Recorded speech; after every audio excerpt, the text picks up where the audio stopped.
Avis vascular centre మన దేశంలోనే the best varicose vein hospital. అయితే విశ్వనాథ్ గారు ఒకసారి మీరు సీరియల్స్లో ఉన్నప్పుడు అనుకుంటాను ఆ, ఏవో ఈ సీరియల్స్లో జూప్ జూప్ అని ఈ షార్ట్స్ వస్తుంటే ఎందుకంటే మీరు కూడా అవి తీస్తారు. అది గురువు గారితో ఆయన యాక్ట్ చేసి నేను కెమెరామెన్గా ఒక పిక్చర్ చేశానండి. అది గొప్ప అదృష్టం. అది మా అశోక్ కుమార్ అన్నయ్య డైరెక్ట్ చేశాడు ఒక సినిమా. కుచ్చు కుచ్చు కూనమ్మ అని ఎఫ్డిసి కోసం చేశాం. చిల్డ్రన్స్ ఫిలిం అది. అందులో సారు గురువు గారు మెయిన్ క్యారెక్టర్. అయితే అందులో ఒక చిన్న సీన్ ఉందన్నమాట.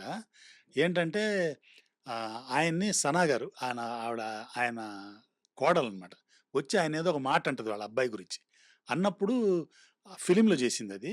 ఆయన అశోక్ కుమార్ అన్నయ్య వచ్చి ఏం చెప్పంటే మీరు ఆయన రియాక్షన్స్ మనం విస్పాన్లు తీస్తాం. ఆ రోజుల్లో విస్పాన్ అంటారు. అంటే కెమెరా ఇలా పెట్టి చక్కని రివర్స్ చేస్తాం.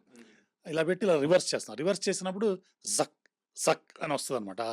ఫిలింలో ఆ రోజుల్లో అట్లా స్టైల్ ఉండేది. జక్ జక్ అని రివర్స్ ప్యాన్ చేయటం. అలా చేద్దామని గురుగారికి వెళ్ళి చెప్తానండి. వెళ్ళి అని చెప్పాడు. సార్ ఇలాగ విస్పాన్లు చేస్తున్నాడు. ఏమా నువ్వు కూడానా ఏంటి ఇప్పుడు ఉస్సు ఉస్సు నా మీద వేస్తావా? ఎందుకయ్యా బ్రహ్మాండంగా ఎక్స్ప్రెషన్ ఇస్తాను, ట్రాలీ వేసుకో, మీరు ట్రాలీ బ్రహ్మాండమైన ఎక్స్ప్రెషన్ ఇస్తాను అన్నాడు. అంతే కదా, ఇప్పుడు ఆర్టిస్ట్ చేయగలిగిన ఆర్టిస్ట్ ఉంటే అవి అవసరం లేదు. ఇవన్నీ ఎక్స్ట్రా ఆభరణాలు కదా అవి. ఇప్పుడు విస్పులు గిస్పులు ఇవన్నీ కూడా ఆభరణాలు అవి. అంటే చేయలేని వాళ్ళకి సౌండ్ల్లో వాటిల్లో కొంచెం మ్యానిపులేట్ చేయటం. ఇప్పుడు ఒక ఆర్టిస్ట్ చేయగలిగితే, ఇప్పుడు సావిత్రి గారు ఉన్నారంటే ఆవిడ అలా సస్టైన్ చేసి ఎక్స్ప్రెషన్ ఇవ్వగలుగుతారు. అలా ఒక 50 feet అలా షాట్ వెళ్ళింది అనుకో, క్లోజ్ పెడితే కదా బ్యూటీ. అది తెలిస్తే ఆ అమ్మాయి రియాక్ట్ అవుతుంటే అది ఎమోషన్. ఇష్యూ బుష్ అని సౌండ్ వేసేసి చేయటం కాదు కదా. అది ఆయన చెప్పింది. నువ్వు వేసుకో, నేను తీస్తాను, ఎక్స్ప్రెషన్ ఇస్తాను అన్నారు ఆయన. అలాగే ఆయన దగ్గర ఇంకోటి కూడా, ఏదైనా డైలాగు ఇప్పుడు మన ఇద్దరం మాట్లాడుతుంటాం చోట, ఇప్పుడు సినిమాటిక్ లిబర్టీలు కొన్ని ఉంటాయి. మన ఇద్దరం మాట్లాడుతుండగానే మీరు అలాగే కెమెరా ముందుకు వస్తారు ఫేవర్ చేసుకుంటూ. ఎందుకు ఎందుకు రావాలంటాడు ఆయన. నేను అతనికే కదా చెప్తున్నాను, నేను అక్కడే నిలబడి చెప్తానంటాడు. అలా ఎందుకు రావాలంటాడు. ఇది మళ్ళీ బాపు గారి దగ్గర కూడా అదేనండి. బాపు గారి దగ్గర కూడా ఏంటంటే కెమెరా ఫేవర్ చేసి ఆర్టిస్టులు ఎవరు చెప్పకూడదు. కెమెరాలు అటు వస్తూ పోతుంటాయి, కానీ మనకు ఫేవర్గా డైరెక్టర్స్ పాయింట్ ఆఫ్ వ్యూ మనం చెప్పుకోవాలి. అలాగే అశోక్ కుమార్ అన్నయ్య మేము భాగవతం చేస్తున్నప్పుడు నేను క్లాష్కి వెళ్ళాను. రాజుగారు కెమెరామెన్, నేను క్లాష్కి వెళ్ళినప్పుడు ఒక సీన్ జరుగుతుంది. ఆయన అశోక్ కుమార్ గారు ఫస్ట్ టైం వచ్చారు నారదుడిగా. అప్పటిదాకా ఏవిఎస్ అన్నయ్య వేశారు. అశోక్ కుమార్ గారు ఫస్ట్ టైం నారదుడిగా వచ్చారనమాట. అక్కడ ఆ సార్ ఏదో బిజీ ఉన్నట్టు వచ్చినప్పుడు అశోక్ కుమార్ అన్నయ్య దగ్గర ఏంటంటే ఆయన ఉంటే మా కెమెరామెన్లు ఏంటంటే మేము ఆయన ఫేవర్ ఎప్పుడు పెట్టుకోం, మిగతా వాళ్ళని చూసుకుంటాం మేము షాట్ పెట్టేటప్పుడు.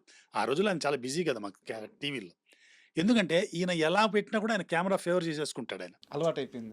సన్ఫ్లవర్ లాగా అనమాట, అలా తిరిగిపోతాడు అనమాట కెమెరాకి. అదే అలవాటు ఆయనకి. సో ఆయన ఉంటే మేము ఏం పెట్టి, సో ఆయన అదే అలవాటుతో ఇక్కడికి వచ్చాడు ఆయన బాపు గారి దగ్గరికి. సో షాట్ తీస్తున్నారు, నేను ట్రాలీలో ఉన్నాను. ఆ షాట్ తీస్తుంటే ఆయన చెప్తూ అలా కెమెరా ట్రాలీ తిరుగుతున్నాడు ఆయన. అశోక్ అన్నయ్యకి అలవాటు కదా. ఈయన సారు కట్ 1 more అంటున్నారు. 2 సార్లు చూశారు, 3 సార్లు చూశారు. విశ్వనాథ్ గారు, బాపు గారు టక్కని చెప్పారు. ఆయన అంత హార్ష్గా ఏం చెప్పరు.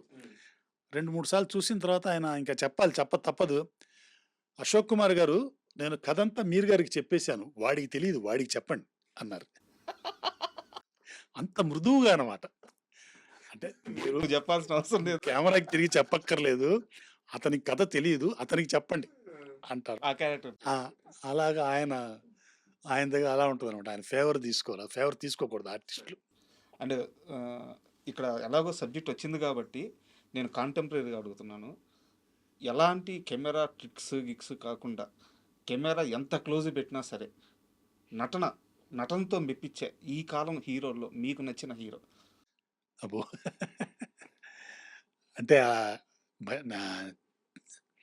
అంటే ఒక్కళ్ళని చెప్పడం లేదండి, చాలా మంది ఉన్నారు. ఒక పేరు చెప్తే వేరే వాళ్ళు కాదని అర్థం కాదు, కానీ బట్ ఆడియన్స్ అంటే ఒక్కొక్కళ్ళు ఒక టైప్లో ఉంటారండి. ఇప్పుడు ఒక్కొక్కళ్ళు ఒకలా చేస్తారు. ఇప్పుడు జూనియర్ ఎన్టీఆర్ గారు ఉన్నారు, ఆయన ఎక్స్ప్రెషన్స్ అవి బాగుంటాయి చూడడానికి. అలాగా ఇప్పుడు అలా అంటే చాలా మంది ఉన్నారు అలాగా.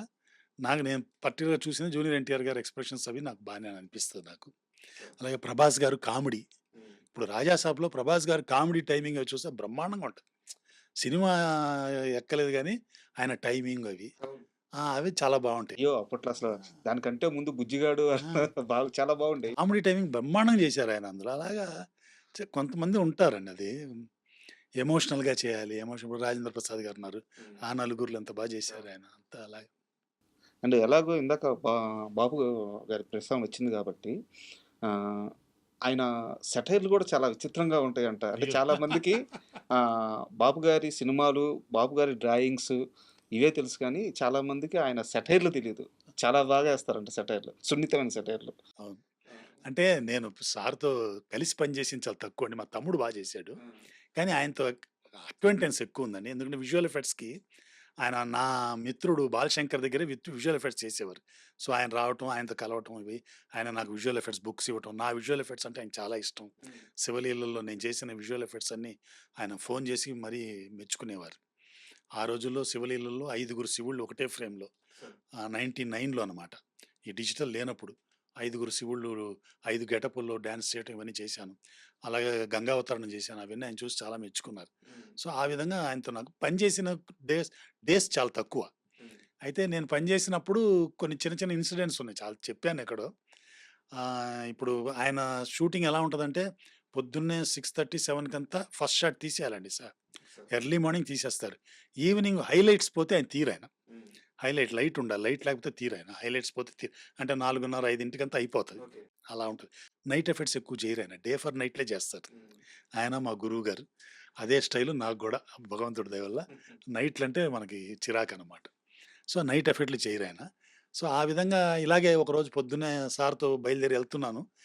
వెళ్తున్నప్పుడు మన ఆర్టిస్ట్ భావన గారున్నారు. ఆవిడ అలా మేకప్ కిట్ అంతా ఓపెన్ చేసి పెట్టుకొని మేకప్ ఏసుకుంటున్నారు కూర్చొని. ఆయన అలా వెళ్తూ, వెళ్తూ అలా చూసారు. మిగతా వాళ్ళకి గూడా కొంచెం ఉంచమ్మా అని ఎళ్ళిపోయాడు. ఇలాంటియే. ఇలాంటివి ఆయన అలాగా అంటే ఆయనతో పరిచయం ఉన్న వాళ్ళకి బాగా తెలుస్తది.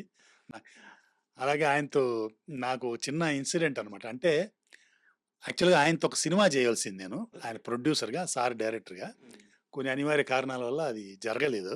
ఆ తర్వాత ఆయన ఆ సినిమా ఇంకొకళ్ళతో చేశారు. అంటే ఆ సినిమాకి దగ్గర దగ్గర ఒక 1,00,00,00,000, 1,50,00,000 బడ్జెట్ ఉండింది. అది తీయలేకపోయాం అది. ఇంకోళ్ళతో చేసి రిలీజ్ చేశారు గానీ, ఆ సినిమా కమర్షియల్‌గా ఆడలేదు. ఆడకపోతే నెక్స్ట్ టైమ్ ఆయన ఇక్కడికొచ్చారు. వచ్చినప్పుడు నేను ఆయన్ని కలవటానికెళ్ళాను. అంటే ఏదో ఈ విజువల్ ఎఫెక్ట్స్ పని మీద ఎళ్ళాను. హ్మ్. ఎళ్ళినప్పుడు ఆయన నన్ను చూసి, మీరు గారు ఎప్పుడిస్తున్నారు పార్టీ అన్నారాయన. ఏంటి పార్టీ ఏంటి సార్ అన్నాను. 1,50,00,000 మిగిల్చానండి మీకు అన్నారు. ఆ! అలాగే మహానుభావులండి నిజంగా. Great people. Great people.